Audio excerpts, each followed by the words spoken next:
high wind warning in effect from 6 p.m. Sunday to 5 a.m. Alaska Standard Time Monday. What? Southeast winds 30 to 40 miles per hour with gusts up to 60 miles per hour expected. Where? Dixon entrance to Cape Decision coastal area and southern inner channels.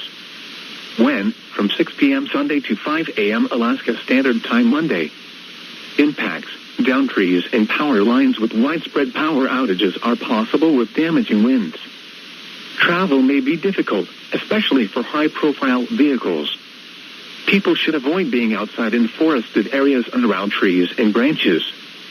If possible, remain in the lower levels of your home during the windstorm and avoid windows. Use caution if you must drive.